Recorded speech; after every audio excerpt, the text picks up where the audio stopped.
Isang pangyayari na nakakagulat talaga ang yumanig ngayon sa buong Seventh-day Adventist. Bakit? Isang pastor na nagtuturo at nangangaral sa pagsunod sa 10 utos, kung saan napaloob sa 10 utos, huwag kang papatay. Pero paano kung ang isang mangangaral sa 10 utos, huwag kang papatay? Isa na dyan ay siya pa rin mismo ang itinuturong utak sa hindi iniasahang pangyayari sa kapwang Sabadista na treasurer pa. At doon pa mismo sa opisina ng Northern Mindanao Conference ng Seventh-day Adventist na may security. Kung siya ay natanggal na bilang empleyado sa Northern Mindanao Conference ng SDA, ang tanong, bakit nakapasok o pinapasok ng security? Kung narinig ng security ang sunod-sunod na putok at nakita mismo ang suspitsado na nagmamadali itong lumabas, bakit hindi nasita? Ito ang yumanig na pangyayari at hindi inaasahan talaga na mangyari kaugnay sa napaulat na ito. Sir, si Kulin niya. Benjamin Mendez. Kinsa ato ang ginatudlo karon sa hospital ginahulaan. Jimboy Abista. Gani aduna gyapon usa ka treasurer diha si Sir Benjamin Mendez nga iya kong gigulat kay pagumangkon daw siya ni Attorney Virgilio Mendez katong national direktor sa NBI kaniadto. Iya kong giingnan, ikaw na kay mga armas nga mga illegal, ako kang ipadakop sa akong angkol.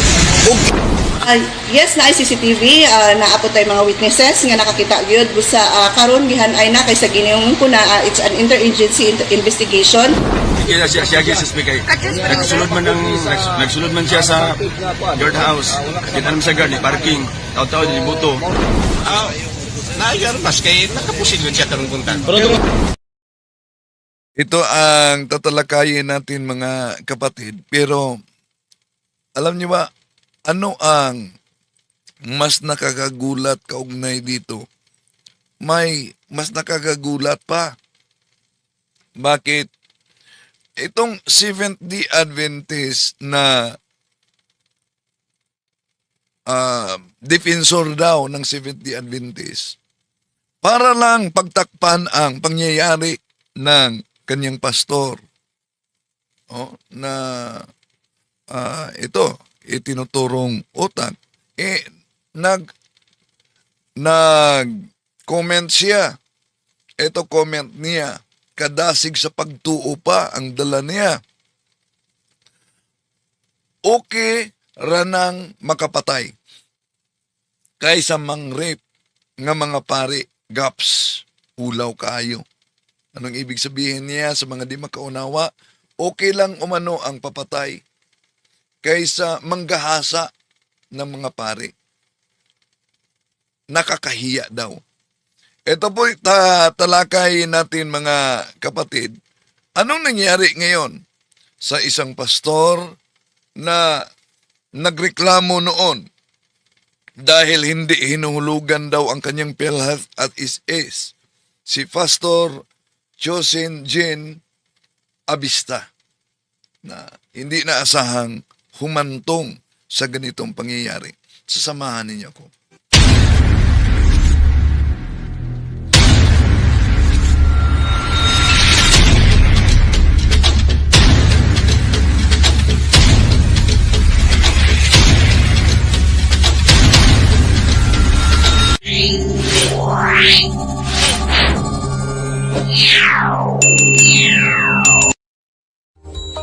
Kumusta? Welcome. Ito yung lingkod, Brad Wendell Talibong, muling magkasama ninyo sa pagkakataong ito. At sa mga bago lang, inanyayahan natin ating mga suking taga-subaybay. Huwag kalimutang pindutin ang like sa ating live at huwag din kalimutang mag-subscribe. At pindutin ang bell button para updated kayo. Mag-comment at i-share ninyo. Kumusta sa lahat at mga suking taga-subaybay? Ito ngayon ang yumanig sa Seventh-day Adventist. Oh. At nauna na itong lumabas ang video sa suspitsado na nagreklamo sa Northern Mindanao. Si Pastor Chosin Abista na nauna nating tinatalakay yon, no? Pero bago dyan, welcome natin ang mga pumasok ngayon. So mag-ingat kayo sa comment ninyo dahil nakagwardya dyan, nakabantay si Nightbot, ha? Si Nightbot, pag violation ang, may idinilit na siya dito. Pag may violation sa comment, i-delete ni Nightbot. Computer po, yes, Nightbot. So, huwag kayong magalit kung i-delete ni Nightbot, ha? Dahil na-trace niya na may violation sa comment. Okay. Kumusta sa lahat ating mga suking taga-subaybay? Welcome po. No? Lalo na sa mga pumasok ngayon sa ating mga suking taga-subaybay. Okay, sadali dito. Sa comment section muna, tingnan natin. Mga pumasok ngayon. Si Reynaldo Sumuok, Josephine Carig, no? At sa lahat ng mga taga-subaybay. Si Marilyn, hello, kumusta? Ted, no? Good afternoon, Brother Wendell. Just now, meron ding comment, mas nakakahiya daw ang pari na nanggahasa. Sabi ko sa ebidensya ka ba? Kasi kung wala, pwede kang kasuhan ng pari. Okay, salamat.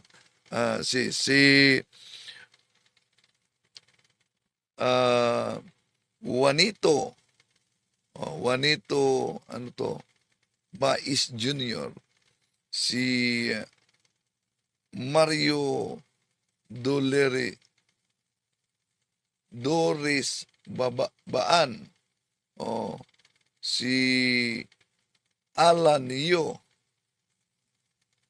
sa Anguno Rizal.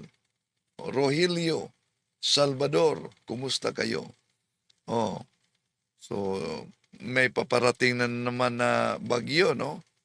Si Kun Gravi, mapagpalang hapon, Bro Windel.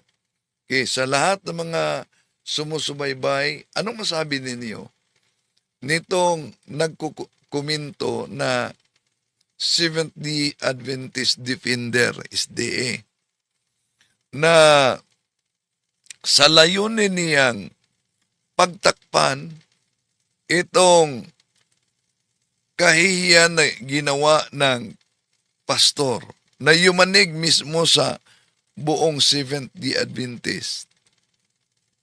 Alam nyo, ang comment niya, ito, okay ra nang nakapatay kay sa nang rape nga mga pari, gaps, ulaw kayo. Ibig sabihin sa mga di makaunawa ng Cebuano, okay lang umano ayon nitong Seventh-day Adventist na papatay kaysa nanggagahasa na mga pari, nakakahiya daw. Ito pa, dagdag niya, bahala na pumatay basta hindi lang nanggagahasa, at may pagtawa-tawa pa siya, ha ha ha ha. So ito ang nakakagulat, di ba? Alam nyo, kung makatawan siya sa Seventh-day Adventist, dalan-dalan yan Seventh-day Adventist. Pero nakakagulat naman itong SDA Defender na ito. Bakit?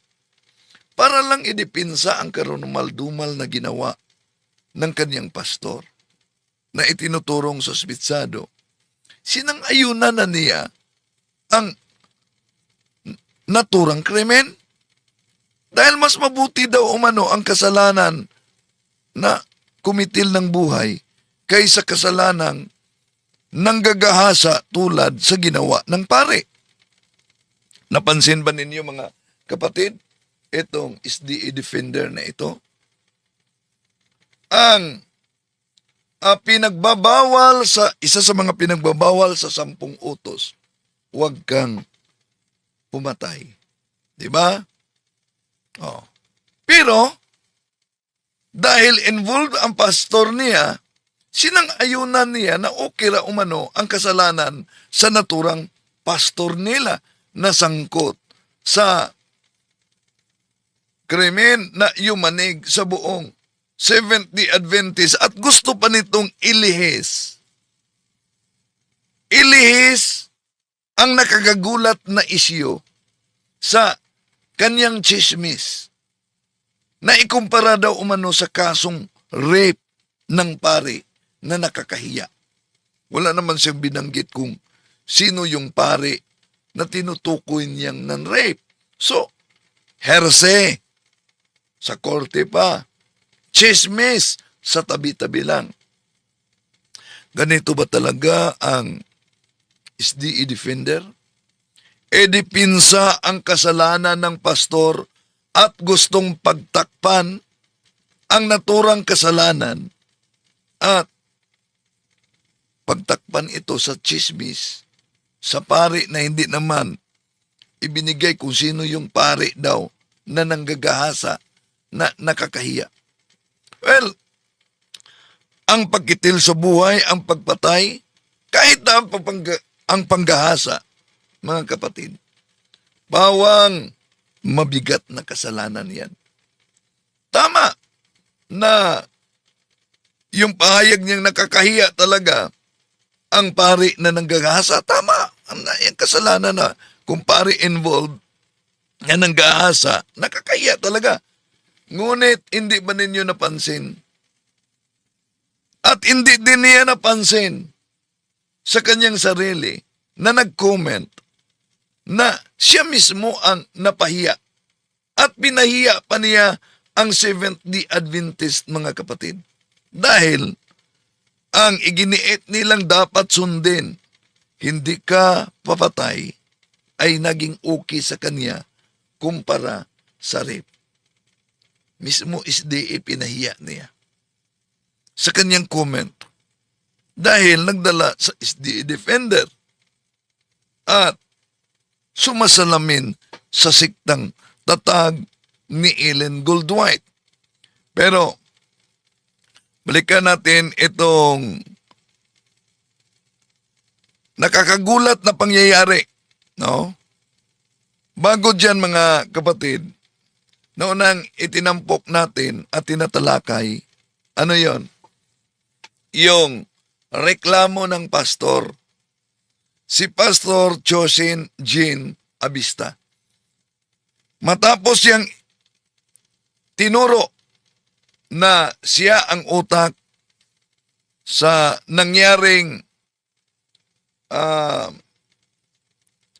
pagbaril sa isang treasurer na si Benjamin Mendez, may race in peace, no? Mga kapatid.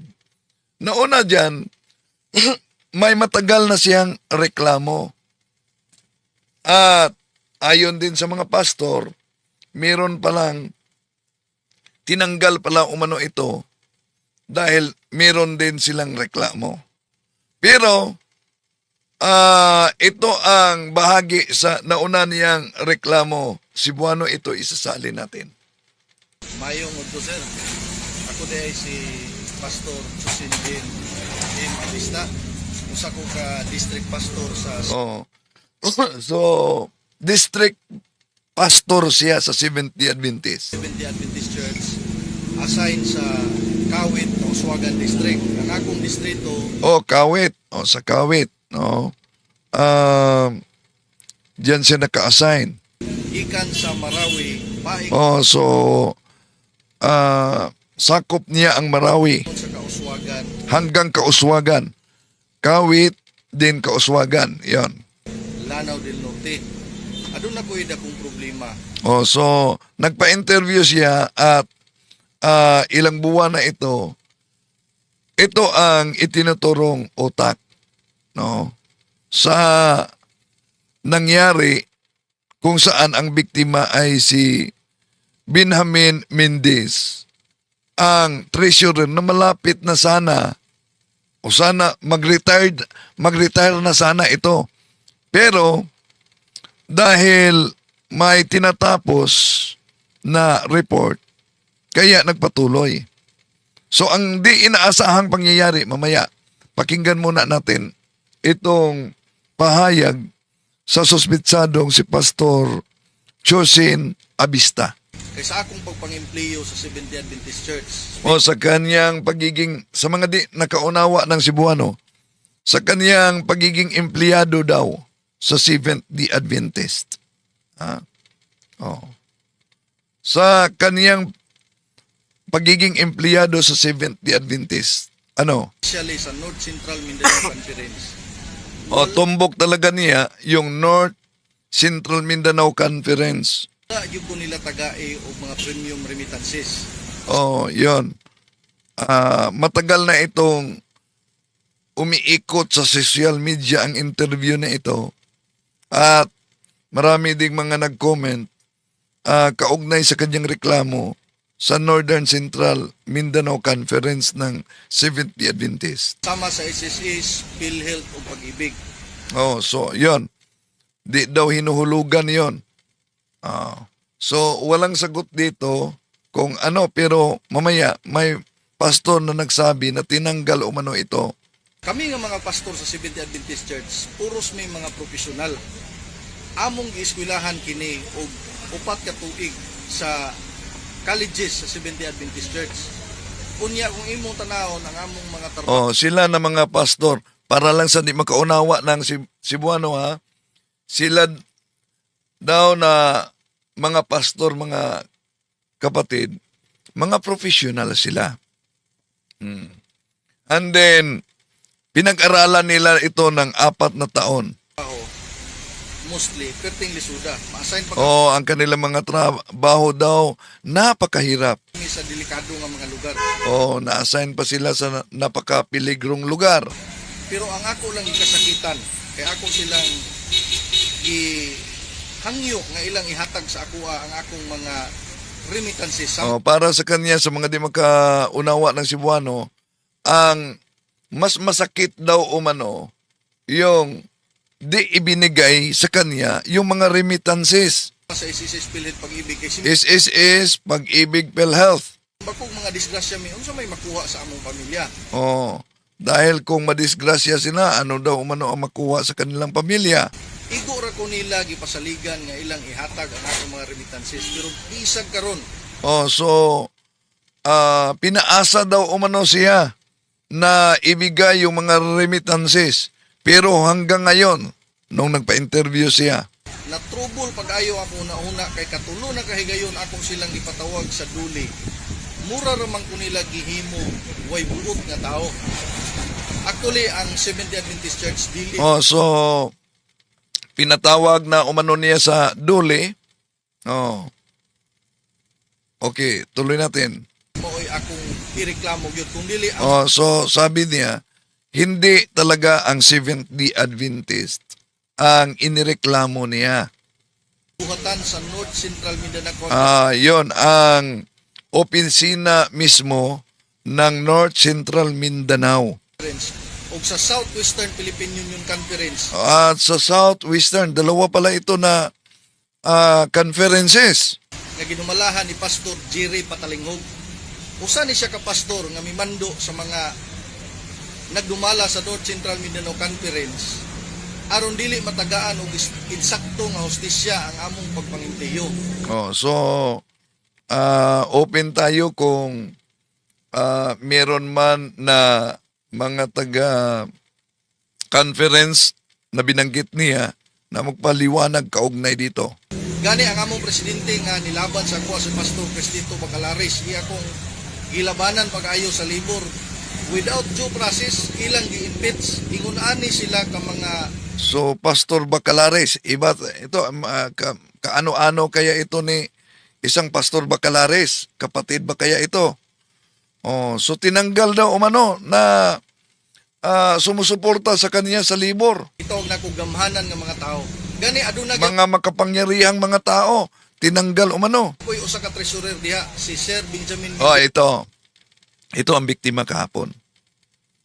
Ito ang biktima kahapon na habang ayon sa mga pastor, nagsagawa sila ng worship sa umaga, pagkatapos bumalik sa opisina, yun na, sunod-sunod na narinig nila ang putok. nga iya kong gigulat kay pag umangkon daw siya ni Attorney Virgilio Mendez. Yan ang kanyang reklamo na tinatakot siya dahil pamangkin umano siya ni Attorney Virgilio Mendez. Katong national director sa NBI kaniadto. Iya kong Oh, so yung naging national director ng NBI noon. Oh, sabi niya, giingnan ikaw na kay mga armas nga mga illegal, ako kang ipadakop sa akong angkol. oh, so sabi daw na may mga barel ka na illegal, ipapahuli kita sa aking tito. Ug kini nga mga allegation, dako kini nga binuang. Usa Oh, so yung allegation umano, di yan totoo umano. Pero kung di totoo, bakit siya ang itinuturo na bumarel kay Benjamin Mendez? Asa na ba siya ngayon? O, mamaya. Si Police Captain Emilita Sison may pahayag kaugnay dito. ko ka pastor niya mugunit og illegal nga mga pusil. Oh, so sabi niya, isa akong pastor pagkatapos hahawak ako ng illegal na baril. No, para ang baril ay di magiging illegal. Una, nadagdagan pa yon, no, na requirements, pero kailangan talaga may license ka. At hindi sapat license lang dahil kung magpunta ka sa shooting range, kailangan ka pang hihingi ng permiso at saan dalhin at yung mga baril mo di pwedeng ilagay sa baywang mo. Okay. Tuloy na. At hindi lang yan, kailangan din ang permit to carry. Permit to carry. And then, kung panahon sa election, exemption sa kung pahintulutan man. So, ngayon, sabi niya, wala siyang illegal na baril. Pero siya ang itinuturo sa pangyayari. Kahapon ito nangyari, no? Ang karumal-dumal na pangyayari sa biktimang si Benjamin Mendez. So, kung wala siyang baril na illegal at kung siya ang itinuturo na bumarel kay Benjamin Mendez, ibig ba sabihin na ang dala niyang barel ay may mga dokumento, lisensya at permit to carry? Okay, tuloy natin. Gibinuangan kog istorya, ila kong gigulat, gani ila pang gipaabot nga ako daw silang gitreat actually wala Oh, yan ang pahayag din sa anak nitong biktima, si Jidea Mendez, na nakatanggap daw umano ng death threat ang kanyang papa. gibuhat sa ila.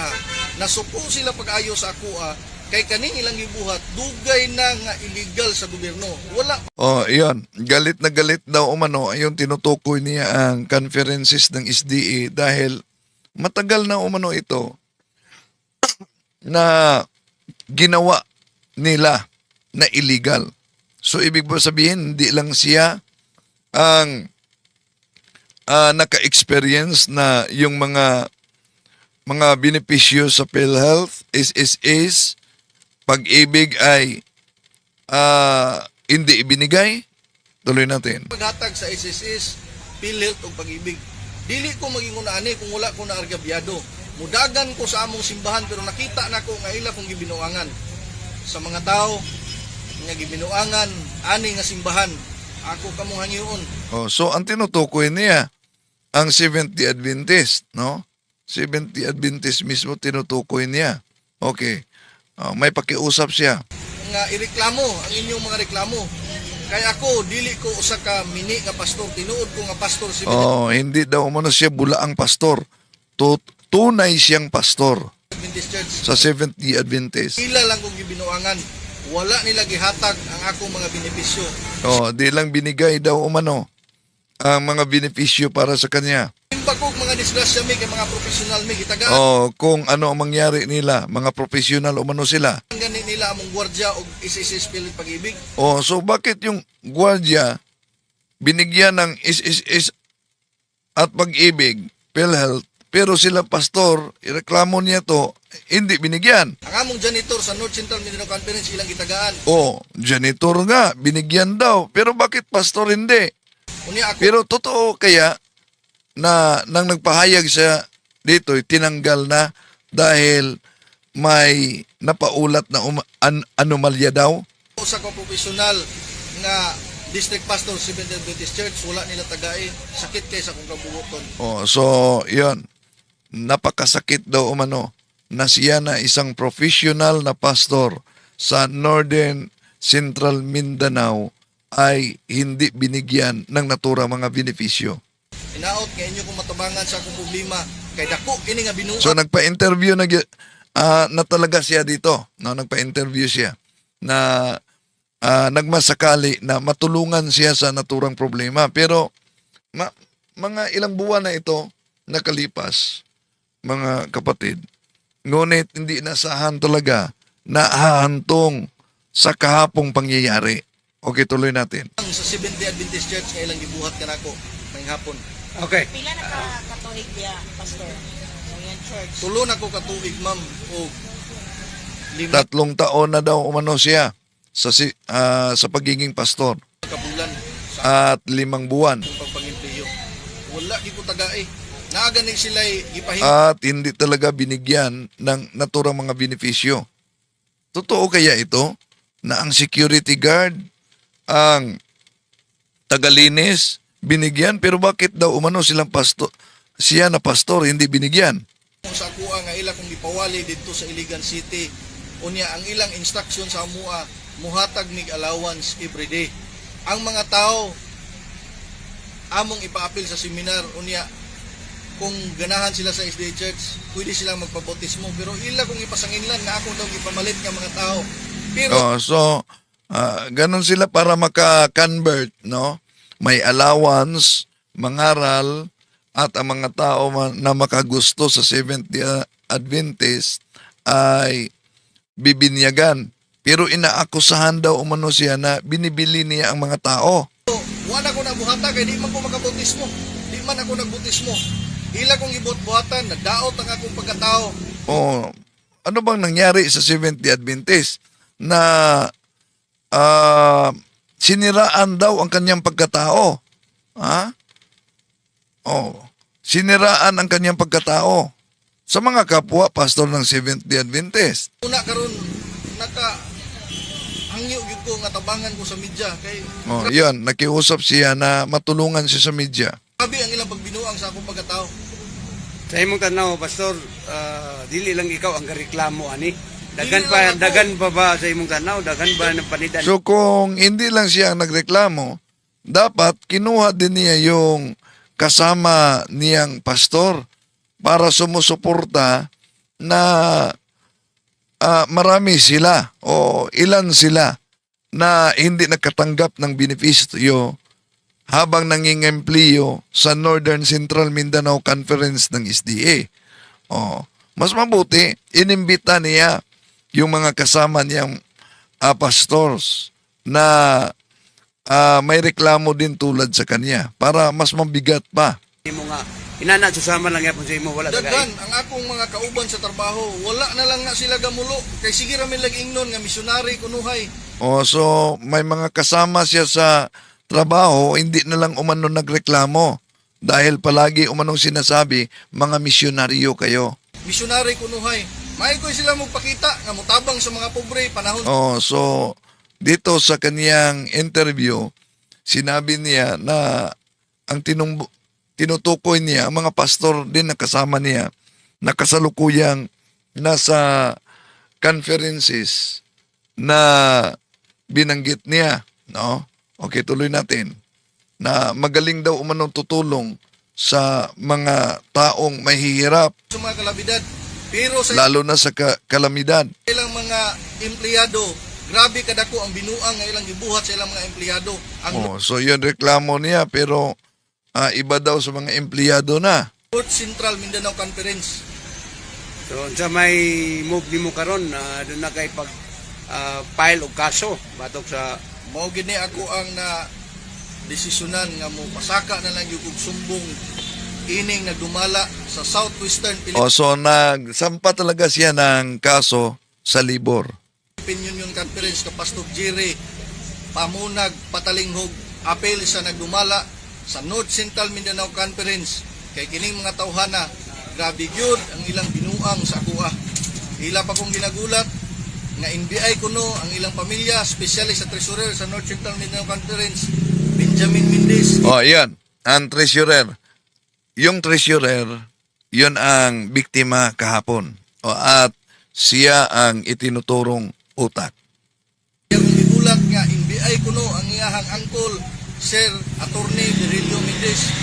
Wa ko magtuo nga ingunaniun ko pag binuang kaya ang akong pagreklamo tinarong gini nga wala sila mihatag sa akong SSS PhilHealth ug pag-ibig sulod sa 3 ka tuig ug 5 ka bulan. Oh, so, grabe, no? Kung totoong empleyado siya sa Seventh Day Adventist, 3 taon at 5 buwan, hindi hinuhulugan daw ang kaniyang SSS, PhilHealth at pag-ibig. okay.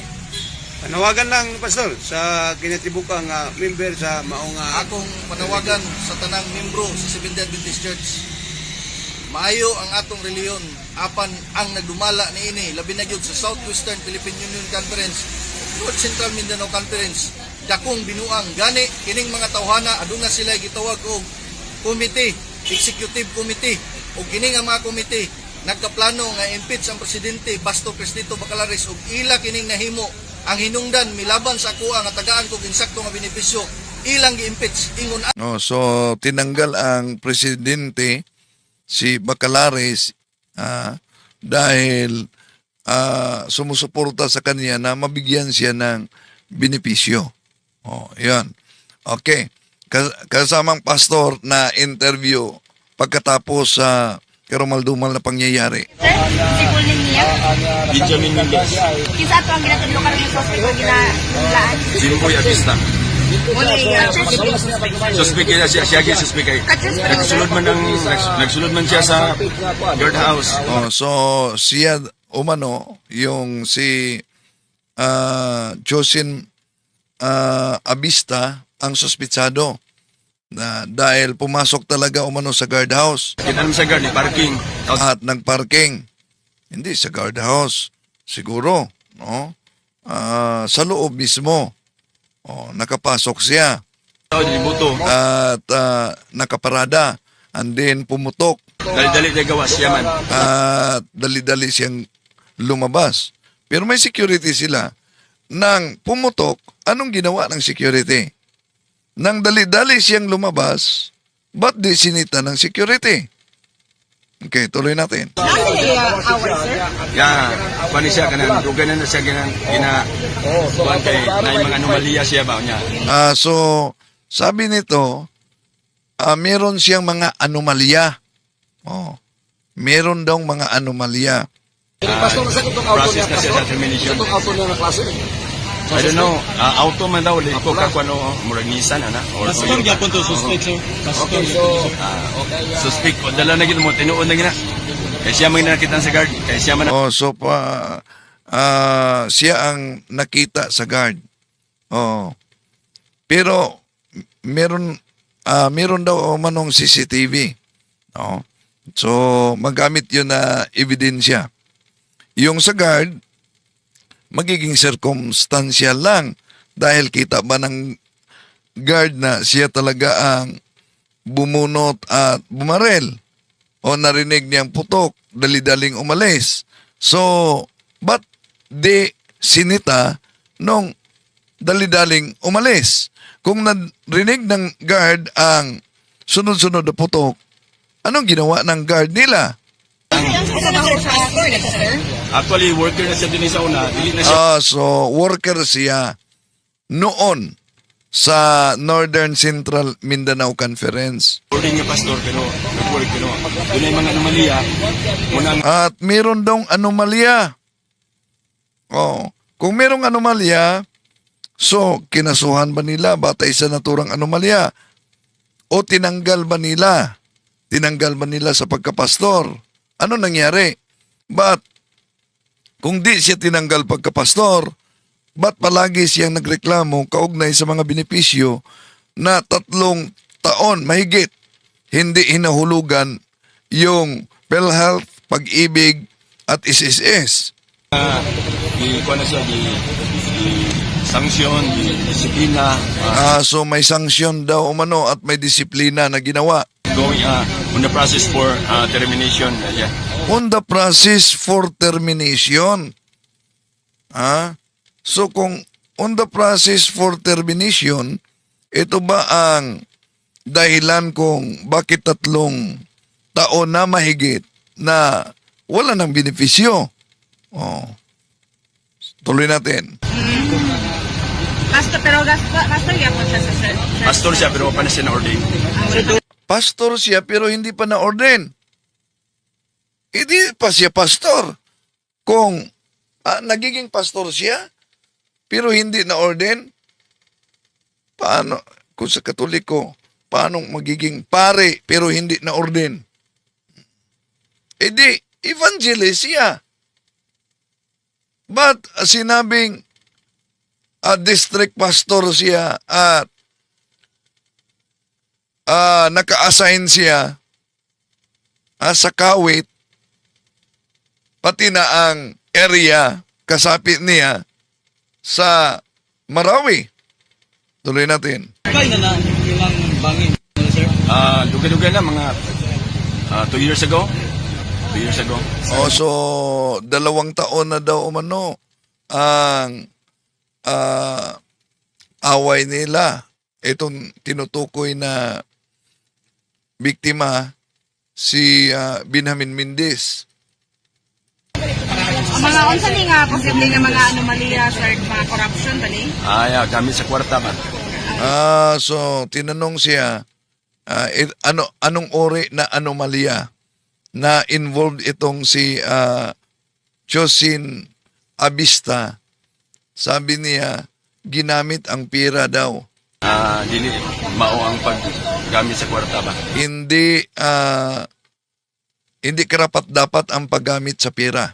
Dugay na ni naglingkod as treasurer Yeah, ni si dugay na. Benjin, sir. 45 years in service na siya. Retired. So 45 in service pala itong si Benjamin Mendez, mga kapatid. At magre-retiro na sana pero may tinatapos dahil malapit na umano sila mag-elect ng bagong officer, so may tinatapos pa. Actually, nag-approve namin sa iya nga retire siya karon tuiga. So ngayong taon, sana siya mag-retire. 65 years old. Jimboy Abista. Sir, di ba? Jimboy Abista, sir? Jimboy pala ang nickname nito, Abista. So ibig sabihin, init na init talaga itong Jimboy Abista sa treasurer na si Benjamin Mendez. Ang tanong, kung ang reklamo niya ay hindi hinuhulugan ang kanyang PhilHealth, ang kanyang SSS, ang kanyang Pag-ibig, ba't doon sa treasurer? But siguro, isa sa mga dahilan yung nangyaring sagutan nila na nauna nang isinapubliko niya na pinagbantaan siya na ipapahuli sa kanyang tito na NBI dahil sa nalaman nitong may mga illegal na barel. Tuloy natin. Abista. Kanina isa kinanong ano. Amista.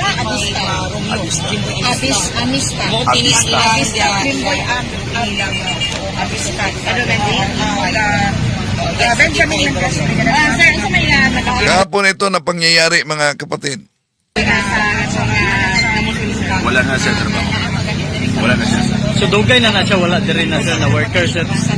Kuwan pa siya, mula 3 months pa wala na siya ipa-report. Wala na kita-report. Oo. Pero na lang tayo mo sir, unsay rason ganun karon nga adlaw na iamon yung desisyonan nga anhian ang mga dili mismo sa may Karon na siya nag-decide, kinabahanan na niya.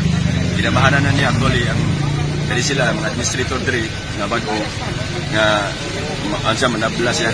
Sir, unsa gyud So may sinabi na umano na manabla siya. Bakit? Anong dahilan? Tinanggal na ba talaga siya sa pagiging evangelist sa SDA? Dahil sabi niya, pastor, oo, pero hindi pa na-ordain. So kung hindi pa na-ordain, hindi pa siya pastor. Pwedeng evangelist. ilahang kuan gid ato sir, yang motibo ato pinakauna nila nga bikil gid sir.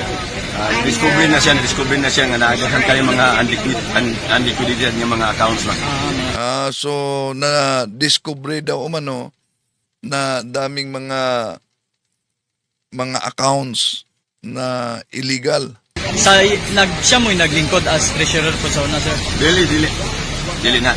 Worker na siya dili. Worker Kaya lang. hindi po sila mo treasurer.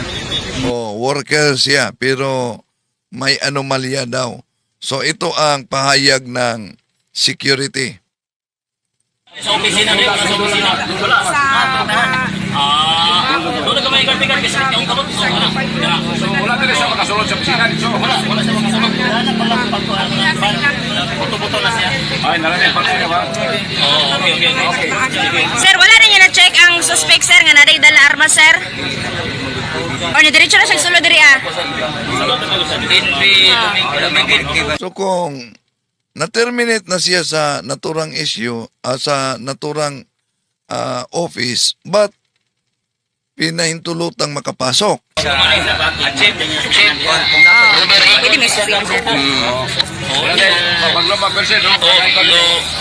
Dili ka sulod siya kay dili mawal pa dili. Nagunsa ang victim sa sulod, sir, sa katong nahitabo. Pag katong nahitabo, nagunsa siya. Nagunsa na ang victim katong nahitabo ang pagmamusil. Wala ko kita, ma'am. So ano ang nangyari sa biktima umano noong ano ang ginawa ng biktima noong nangyari ang pagbarel? Kaya ko nakita na sa rabat. Nakitaan pa ni mo ang suspect, sir. Okay. Ako mang ginagbukuyan sa eksiko sa kinang pastor. Pagkuhan, bakit niyang sa kinang diha, parking na siya diha. So malapit lang sa guardhouse, pinaparada yung sasakyan. Buto-buto na yan. Pagkatapos nakaparada, yon narinig niya yung putok. Umano, ilang putok. Ang victim, sir, unsa man siya orasan ni sulod diri sa iyang opisina? Sayo ba sa buntag? Alas 8 Gs. Alas 8 J. Alas 8:10 pumasok ang biktima sa office. Ito ang pahayag.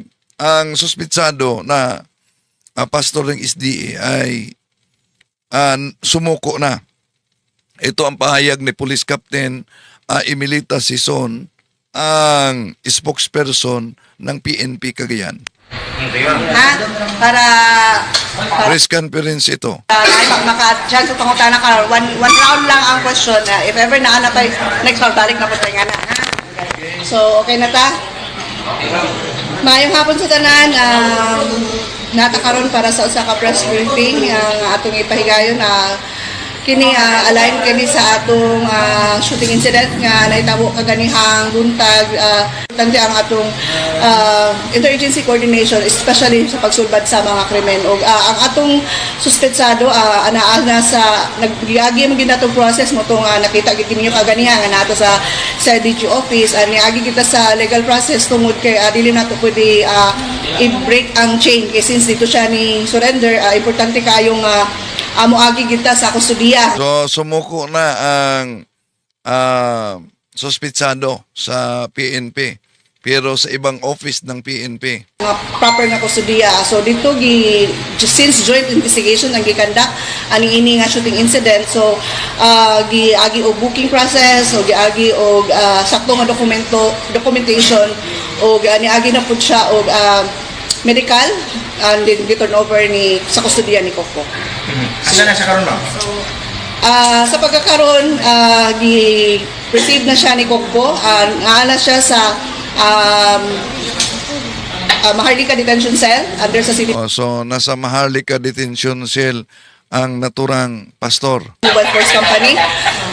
Apan sa ginayon ko pa naapoy proseso sa booking si Kaugalingon si Coco. So karon agi na gid siya sa mga legal nga documentation para sa posible nga pag-file sa kaso nga kaniya.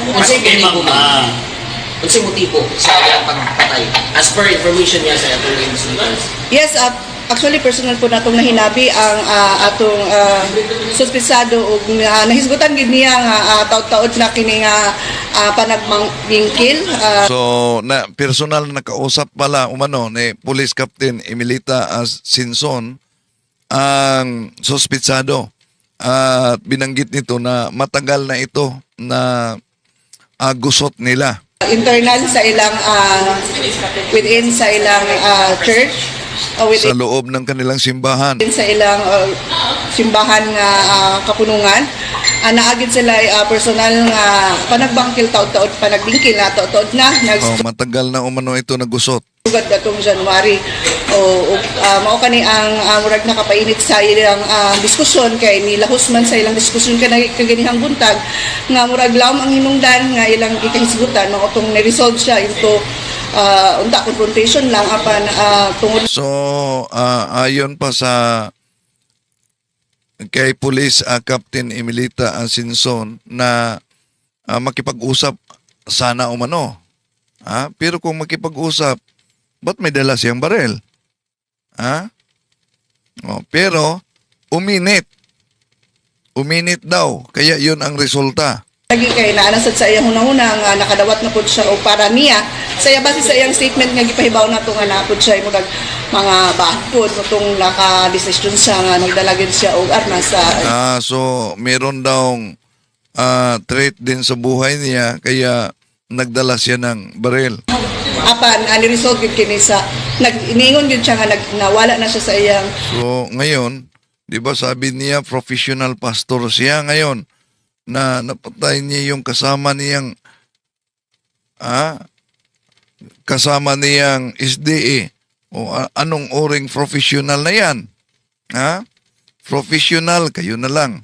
hunahuna nainit na siya mo tong na-resolve siya sa pagprosesa. Financial daw nga isgutan mo.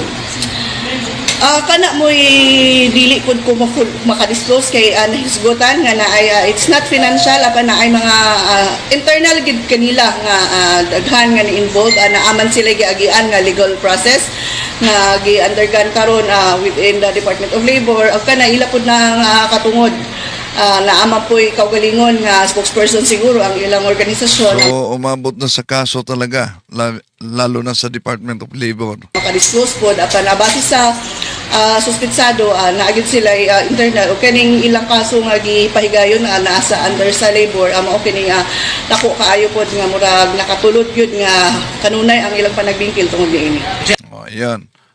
Si Police Captain Emilita Sinson, ito ang anak sa biktima. Sa mga alleged nga mga anomaly sa kwarta. Pero na-terminate na sa akin. Na-prove naman dala sa ilaki. Internal So na-terminate na talaga siya doon sa Northern Central Mindanao Conference. nga problem. And then after pag-terminate niya, di niya madawat yung termination. Muna nga, nang death threat na sa pananong. Kadaghan na niya gihimo sa So di niya matanggap ang kanyang termination. death threat sa imong papa. Kaya yung papa niya ay yung biktima, no? Si Benjamin Mendez, nakatanggap daw ng death threat. After nag-death threat, nag-file naman yung kaso. Ano mo din nag-death threat na dahil? Ang death threat niya sir ingon siya nga kanang So, nagkaso sila. yun gid imong papa. Wala ko kabalo. Ito na lang, na-specific man na sa affidavit. Wala mga kuan sir kaning restraining sa or kanang order sa iya nga mo distansya siya. Ang ano nakasulod siya nga terminated naman siyang employee plus Lagi. sila kaso ang nakasulod. Kaya nagulat siya bakit daw nakapasok na terminated na empleyado pagkatapos may kaso daw. Ana, question po na sa security Lagi ka. agency ano nakasulod siya. Bakit naman yung security agency dyan, sir? May security guard? Terminated na siya nga kasulod pa sa ikaduha. Labay kaso nila na death threat nga makasulod siya sa mod. Dapat distansya siya. Dapat hindi siya kasulod. Kana ang kuan din nga nakasulod. Dahil kanang Yan. Mananagot ang security dito. Okay, tuloy natin. Ingon nga, bangi nga personal. Pastor, siya ba itong presidente ng conference? Hindi daw umano ito personal na gusot. Pero, kung malala ninyo, merong death threat. Yeah? At may nauna ng pahayag na ipahuli daw umano sa NBI dahil sa illegal na barel. Ingon nga, bangi nga personal. Kay ang gihimo sa ato nga treasurer, higo raman nga nag-implement sa nakita nato nga mura og lapses. So, hindi personal na away daw umano ito. Dahil ang ginawa ng treasurer, yung biktima, ay para pag-implementar lang. Niya atong gi-process, niya natural kay siya ang treasurer, siya gyud ang muhimo og pakigsusi. So, I think there's nothing personal against the person. Ang atong nakita ra nga ang ato nga treasurer iya lang gihimo ang iyang mandato sa pagtan-aw sa mga financial report sa kang Jim nga artista. Niya ato siyang gitagaan magani og mga memorandum o mga memo nga iyahang isitol para nga masitol ang mao nga problema. So inana ra siguro we do not see it nga ang ato nga treasurer si Sir Benji as a personal against the person. Sir, naabatoy armas bagid ba si Jim, sir? Naayar mas kay Ito naman na question sa isang media. Meron bang barel si yung suspect?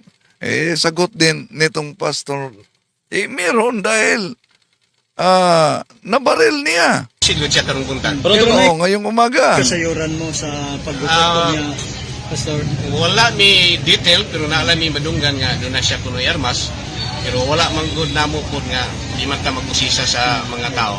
So doon ay possibility nga na siya ay armas gyud. Pero mga sakop di mo Pastor, dili mo gina-allow nga magpuputok armas. Of course, dili gyud nato na gi-allow. So hindi pinahintulutan nila na merong baril. Kay kami mga pastors di amin. Dahil ang mga pastor, sa mga pastor, hindi pinahintulutan na may baril. Where mo nga na ay threat si treasurer? Nakadungog-dungog may pero we do not take it nga kana bitaw nga may nanang may tabo kay number one we are amo mo itong kauban sa mo adin sa office kaniya. Pastor, may mga unta ba nga dapat daw wala na naitabo ang maong pangitabo kay dapat July ra unta ni retire ang maong biktima na na-extend lang yung term. Yeah, actually nagmurita na gyud ang ato nga si Sir Benji no sa iyang trabaho pero passionate man gyud kay sa trabaho unya pwede man po siya nga makaretire karong December niya naa siya gustong tiwason pa nga kining mga transaction kay election magud po na mo. December na yata siya mag-retire, no? Pero may tinatapos siya dahil malapit na din ang election sa kanilang conference. Sunod si Mana, so gitagaan siya sa susunod na linggo. Pagtugot nga mahuman siya taman karong December. So unsa gyud posisyon nato ni Jim Pastor diri sa kaniya dok amo to siya nga tawag na mo og district leader. Karon pagka problema niya mo tong na-relieve siya kaya amo pa siyang ginapatubag siya ang mga issues. So may mga issues siya. No, may mga issues siya. Kaya nga na-relieve siya. At kailan kaya ang pag-relieve niya? 3 taon na mahigit. Batay din sa reklamo na hindi na binigay yung benepisyo ng PhilHealth is at pag-ibig? Kami nga lapses, anomalies, kani financial gini siya klaro kayo. Yes. Mga nagamit yung mga Laban pondo. na siya yung kaning kaso si Jimboy. Wala may nag-file pa og kaso siya. Kay actually nag-file na siya og kaso sa mo gitubag namo na sa libor. So So wala pa silang isinampang kaso daw ni Abista. Pero si Abista nagsampa ng kaso sa kanila sa libor at sinagot nila. na ano po yung mga action sa libor, so dito na namo ang himo nga mga pagtubag-tubag sa kuan. So far wala may gi-file nga kaso sa iya. Pastor, Mga tulo siguro katoy. I'm not very certain kay di po kay po dugay pa nga presidente dili. Si ang biktima to kasi Dugay na to siya dinhi. He has been more than mga 30 years siguro to rin. He has a very excellent nga treasurer namo diri sa North Central Mindanao Conference. Dili magud po mi kayo nakasuot kay actually bago naman ko na presidente din eh. Pero wala na mo damang to that extent iyahagyod nga himuon to nga pag-assassinate no kay kauban di sa namo dili. So sa inyong organization karon pastor, sa inyong initial pa nga lakang para kang kuan. Later on we have to make our maghimo mi og executive committee meeting and we will have also the council of lawyers to look at into this problem. circumstances ganina sa kahitabo sa I think I have already said na doon na ni siya issue sa amuha sa finances and I think that is the karon ni sulod siya karon din eh niya wala na mo damang moto iyahang himuon nga. pastor may mga istorya ba kanang wala daw sige ban diri sa inyong vicinity sa building. Naami mga initial nga gihimo nga action nga anggad ginabawalan na siya. I think anggad can tell. So ba't nakapasok? Bawal na pala, no? Napapasok siya sa naturang lugar. Ba't nakapasok? Ba't pinasok sa guard? Sa amo nga gihimo nga mga actions pero dili magud ta ingon kayo nga una nga himuon niya ang mao nga bulator. Pila ka Wala busy yun sa ang gipusilgit pastor. I don't know pero ang slag daghan kayo mo makita nga slag. Marami pala, no? Sabi niya, slugs. Baka ang sinabi niya, ang tinutukoy niya, yung mga basiyo sa ginamit na barel. Dami daw umanong nakita. So, maraming putok pala. So, ito ang nakagagulat na pangyayari.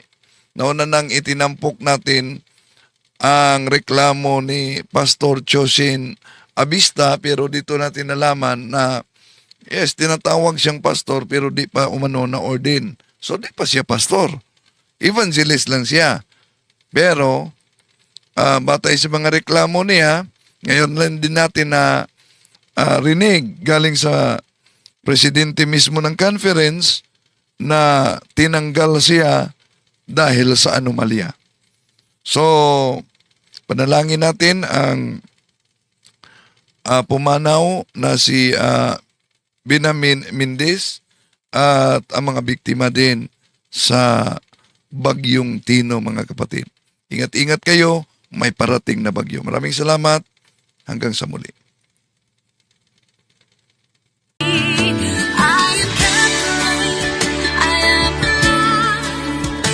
am the gospel.